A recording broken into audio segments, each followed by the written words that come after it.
নমস্কাৰ বন্ধুসকল, আপোনালোক সকলোকে স্বাগতম জনাইছোঁ মোৰ চেনেল বিশ্বজিৎ ব্লগছ আছামলৈ।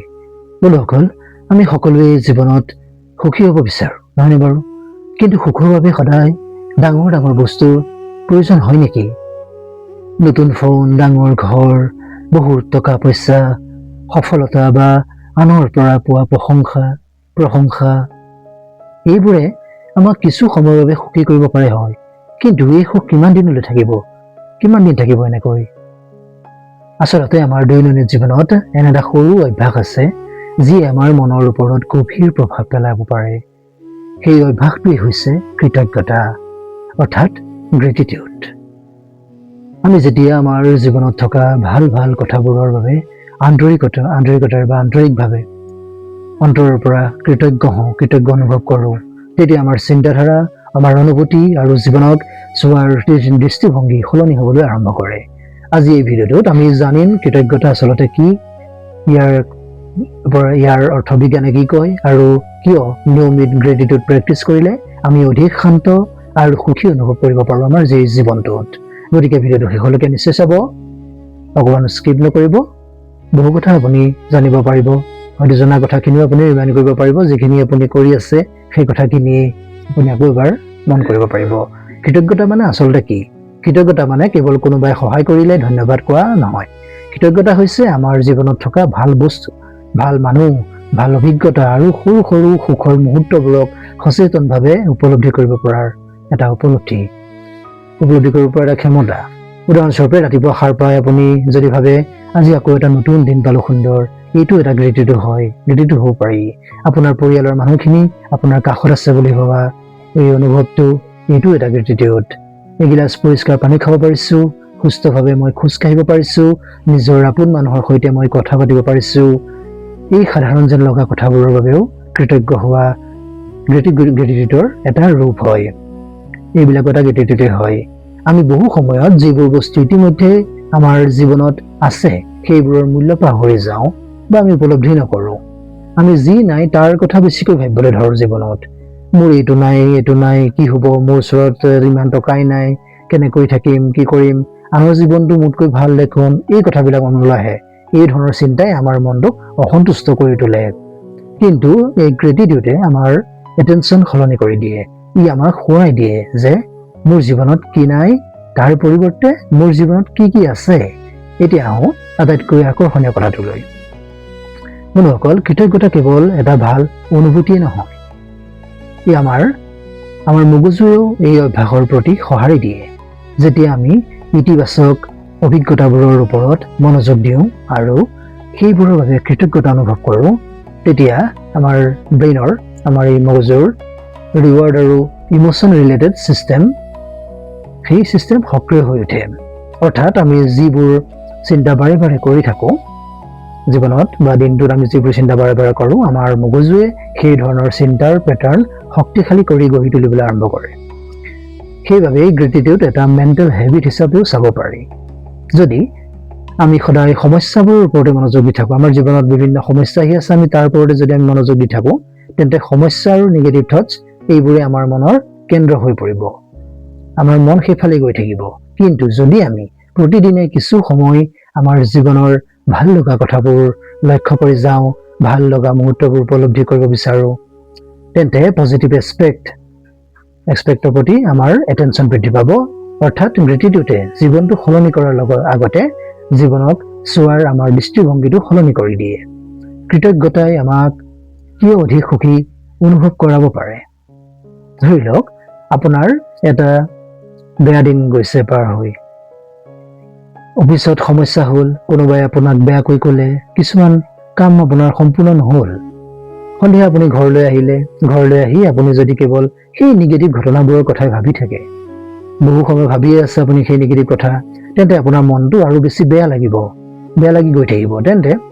কিন্তু একে দিনটোৰ শেষত যদি আপুনি নিজকে সোধে, নিজৰ লগতে কথা পাতে, আজি কি ভাল হ'ল, কি ভাল কথা ঘটিছিল, কি ঘটনা ঘটিছিল ভাল, হয়তো আপুনি মনত পেলাব আজি এজন বন্ধুৱে মোক সহায় কৰিছিল ধুনীয়াকৈ, মায়ে বা পৰিয়ালৰ কোনোবাই আপোনাক মৰমেৰে কিবা এটা কথা কৈছিল ভাল লগা, আজি আপুনি সুন্দৰ এটা সূৰ্যাস্ত দেখিছিল, এগৰাকী চিনাকি মানুহে আপোনালৈ চাই হাঁহি মুখে চাইছিল, হয়তো সন্ধিয়া আপুনি শান্তিৰে এসাঁজ খাইছিল বা খাব পাৰিছিল।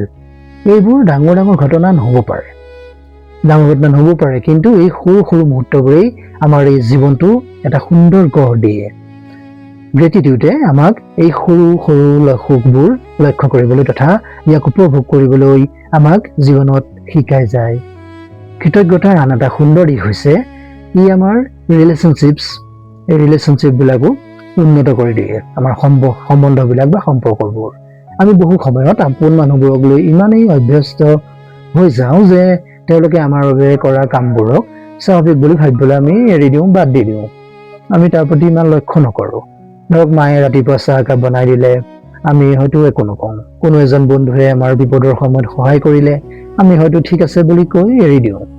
কিন্তু ভাবি চাওকচোন, যদি আমি আন্তৰিকতাৰে ভাবি চাওঁ বা আন্তৰিকতাৰে আমি কওঁ, তুমি মোৰ বাবে এইটো কৰিলা, তাৰ বাবে সঁচাকৈ ধন্যবাদ থাকিল তোমালৈ, তেন্তে সেই সৰু বাক্যটোৱে, আপুনি চিন্তা কৰকচোন, সেই সৰু বাক্যটোৱেই, সেই বাক্যশাৰীয়ে আপোনাৰ সেই সম্পৰ্কটোত বহুত উষ্ণতা, বহুত গভীৰতা আনি দিব পাৰে।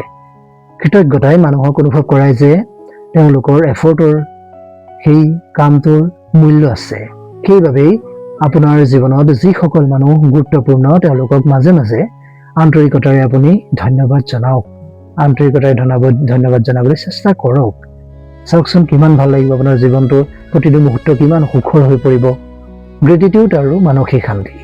আজিৰ ব্যস্ত জীৱনত আমাৰ মনটো প্ৰায়েই অতীত, আমাৰ ভৱিষ্যতৰ মাজত ঘূৰি থাকে। আগতে এনেকুৱা কিয় হ'ল, আগলৈ কি হ'ব, যদি মই বিফল হৈ যাওঁ তেতিয়া কি হ'ব, এই চিন্তাবোৰৰ মাজত আমি বৰ্তমানৰ মুহূৰ্তটো আমি এই প্ৰতিটো পল এটি পল উপভোগ কৰিবলৈ পাহৰি গুচি যাওঁ। গ্ৰেটিটিউডৰ প্ৰেক্টিছে আমাক বৰ্তমানত থকা ভাল ভাল কথাবোৰ, এই সুন্দৰ মুহূৰ্তবোৰ লক্ষ্য কৰিবলৈ, ইয়াক উপভোগ কৰিবলৈ আমাক সহায় কৰে, আমাক দেখুৱাই দিয়ে সুন্দৰ মুহূৰ্তবোৰ, সুন্দৰ ক্ষণবোৰ। ধৰক আপুনি ৰাতি শোৱাৰ আগতে মাত্ৰ 2-3 মিনিটমান সময় লৈ নিজকে সোধক, আজি মই কিহৰ বাবে কৃতজ্ঞ হ'লো, কৃতজ্ঞতা অনুভৱ কৰিলো। আপুনি হয়তো 3টা কথা লিখিব পাৰে। আজি মই মোৰ পৰিয়ালৰ সৈতে ভাল সময় কটাব পাৰিলো, আজি মই এটা নতুন কথা শিকিলো, আজি মোৰ দিনটো তুলনামূলকভাৱে শান্তিপূৰ্ণ আছিল, ধুনীয়াকৈ পাৰ হৈছিল। এনেদৰে দিনটোৰ শেষত আপুনি নিগেটিভ চিন্তাৰে নহয়, এপ্ৰিচিয়েশ্যনেৰে তথা পজিটিভ চিন্তাৰে কৰিব পাৰে আপুনি দিনৰ শেষটো। গ্ৰেটিটিউড জাৰ্নেল কেনেকৈ আৰম্ভ কৰিব আপুনি? বন্ধুসকল, গ্ৰেটিটিউড প্ৰেক্টিছ আৰম্ভ কৰাৰ আটাইতকৈ সহজ উপায় হৈছে গ্ৰেটিটিউড জাৰ্নেল। এখন সাধাৰণ নোটবুক লওক, সাধাৰণ হ'লেও হ'ব। প্ৰতিদিনে ৰাতি বা ৰাতিপুৱা মাত্ৰ 3টা কথা লিখক তাত, যাৰ বাবে আপুনি কৃতজ্ঞ হয় বা কৃতজ্ঞতা আপুনি অনুভৱ কৰিছে। যেনে প্ৰথম, আজি মই সুস্থভাৱে দিনটো আৰম্ভ কৰিব পাৰিছো। দ্বিতীয়তে, মোৰ আপোন মানুহবোৰ মোৰ কাষতে আছে। তৃতীয়তে, আজি মই এটা ভাল অভিজ্ঞতা লাভ কৰিলো জীৱনত। মনত ৰাখিব, প্ৰতিদিনে নতুন আৰু ডাঙৰ বস্তু বিচাৰিব নালাগে। আপুনি জীৱনত বিচৰাৰ প্ৰয়োজন নাই কোনো ডাঙৰ বস্তুৰ। একেটা কথাৰ বাবেও আপুনি বাৰে বাৰে কৃতজ্ঞ হ'ব পাৰে, বাৰে বাৰে একেটা সৰু কথাৰ বাবেও আপুনি কৃতজ্ঞতা অনুভৱ কৰিব পাৰে। কাৰণ গ্ৰেটিটিউডৰ উদ্দেশ্য জীৱনটো পাৰফেক্ট বুলি ভবা নহয়। ইয়াৰ উদ্দেশ্য হৈছে আপোনাৰ অসম্পূৰ্ণ জীৱনটোৰ মাজতো ভাল কথাবোৰক, ভাল ক্ষণবোৰ দেখা পোৱা, সুন্দৰ কৰি তোলা, ভাল মুহূৰ্তবোৰক উপলব্ধি কৰি আপুনি ইচ্ছা কৰিলে এটা গ্ৰেটিটিউড জাৰ বনাব পাৰে। এটা কাঁচৰ জাৰ লওক, যেতিয়া আপোনাৰ জীৱনত ভাল কিবা এটা ঘটে বা কিবা এটা ভাল লগা কথা হয়, সৰু কাগজ এখনত সেইটো লিখি জাৰটোত ভৰাই থওক। যেনে আজি মোৰ বন্ধুৱে মোক হাঁহিবলৈ বাধ্য কৰিলে, বহুত হহুৱালে মোৰ বন্ধুজনে। আজি মই এটা সুন্দৰ অভিজ্ঞতা লাভ কৰিলো জীৱনত। আজি মোৰ পৰিয়ালৰ সৈতে ভাল সময় পাৰ কৰিলো, বহুত ভাল লাগিছিল মোৰ। কেইমাহমানৰ পিছত আপুনি সেই কাগজবোৰ উলিয়াই পঢ়কচোন এবাৰ। আপুনি হয়তো আচৰিত হৈ পৰিব, নিজে আপুনি আচৰিত হ'ব আপোনাৰ জীৱনত কিমানবোৰ সৰু সৰু সুখৰ মুহূৰ্ত ইতিমধ্যে জমা হৈ আছে, কিমান ভাল ভাল মুহূৰ্ত আছে আপোনাৰ জীৱনত। এটা গুৰুত্বপূৰ্ণ কথা, কৃতজ্ঞতা মানে জীৱনত আপুনি কোনো সমস্যা নাই বুলি অভিনয় কৰাটো নহয়।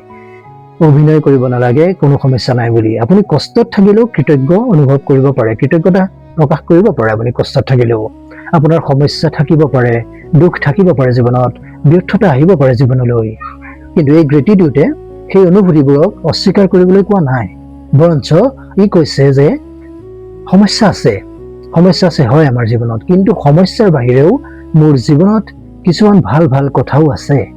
এই বেলেঞ্চ মাইণ্ডছেটটোৱে গ্ৰেটিটিউডৰ কৃতজ্ঞতাৰ প্ৰকৃত সৌন্দৰ্য, প্ৰকৃত ৰূপ হয় সুন্দৰ ৰূপ। বন্ধুসকল, সুখ হয়তো সদায় বাহিৰত বিচাৰি পোৱা বস্তু নহয়।